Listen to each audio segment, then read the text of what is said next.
of finding ways and means that work, the Yule. And to be absolutely and positively sure, this ritualistic tradition does not have, nor has it ever had, anything to do with some so-called saint nicknamed Claus, nor the cockamamie and frankly perverted manipulation it's undergone by usurping hands that coincide with their otherwise plagiarized doctrine, which, by their very merry way, began shortly after the Vikings got all that pillaging and plundering out of their system. So go ahead, do your own due diligence. 'Tis not so ancient Old Norse history.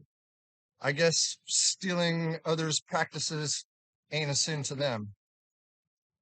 Actually, it's always been observed by a great variety of cultures in their respective customs throughout the ages, the timing of which is readily observed when our venerable sun moves into Capricorn, typically celebrated upon dearly beloved Mother Earth's northern hemisphere between December 20th to the 23rd, and correspondingly so upon her southern hemisphere between June 20th to 23rd.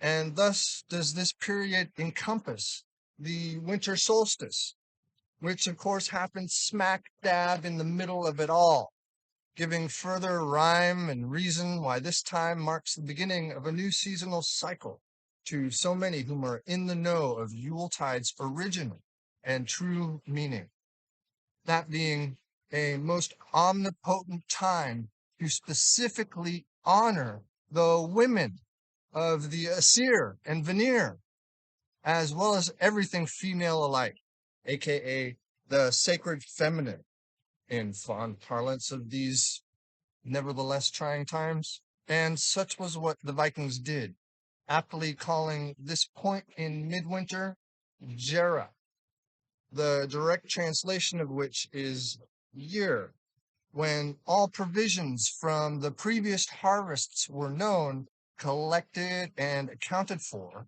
in order to determine just how much was needed to share, feed, heat, and house however many beings through the oncoming winter, animals included, as well as what to keep in reserve for the collective welfare until an as yet long off spring arrives for sowing and breeding then. In which precarious case, proper planning and execution of same was and is not merely of utmost necessity, it was and is a coincidental matter of life and death itself, tantamount to rationing for the sake of living to fight another day, most sensibly speaking. Basically, according to the staves of ye elder Furthark, now is the prime time to get your shit together in order to best plan for the coming year. See?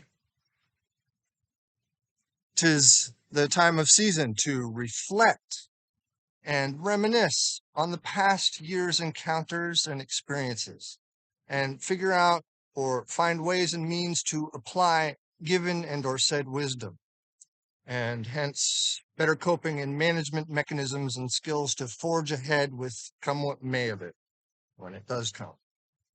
And that's just the physical and practical component of these next 2 lunar weeks, from December 13th to December 28th. While in the spiritual sense, it's about gaining personal insight, epiphany, or turning of a corner, leaf, or page, so to metaphorically and yet literally speak. In otherworldly words, the aha moment of enlightenment, which appears most unexpectedly and yet in perfect synchronicity, which of course only comes of one's own initiative and or accord, ironically. Then again, no one is truly an island unto themselves, no matter how isolated or alone perceived, for surely we realize the importance and invaluable resource that community is. And so it goes. If one hopes to develop and grow et al., Drawing upon past experiences and knowledge gathered therefrom is how one best applies their unique wisdom and acumen to most suitably deal and or contend with present aspects, constraints, obstacles, rules, and laws of dearly beloved Mother Nature pertaining to one's woven fate or outcomes, which can't otherwise be changed, alas. However, fortunately, for that'd otherwise be akin to utter chaos or Ragnarok.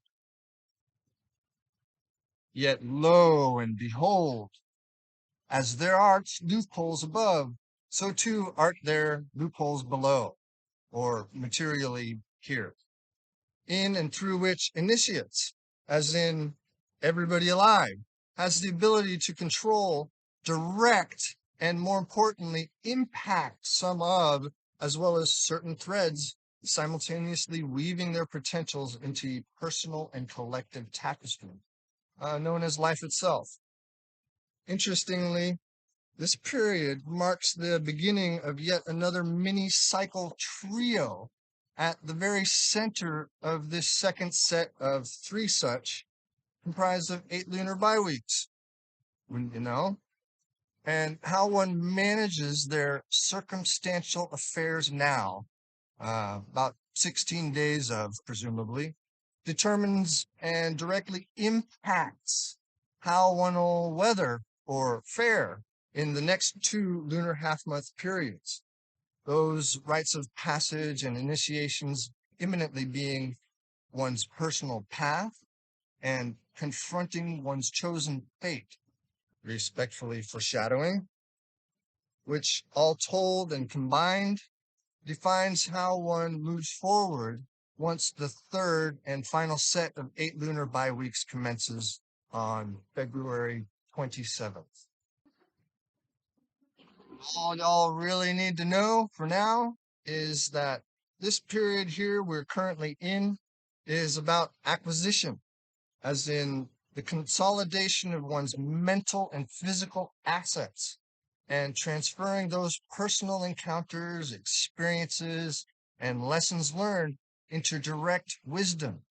And such is the case at this point upon the hero or heroine's journey, as spoken of before, to become one's own self actualized guide or guru extraordinaire, if you will.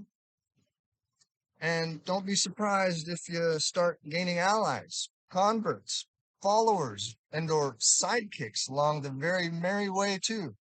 After all, it's all a natural consequence of this particular process anyway. And such is the nature of this time of respite, year in and out, so to cyclically speak, namely set aside to provide one with the chance and or chances and or opportunities to reassure, reboot, release, restructure, and review or revive life in order to better inform one's future survival and prosperity.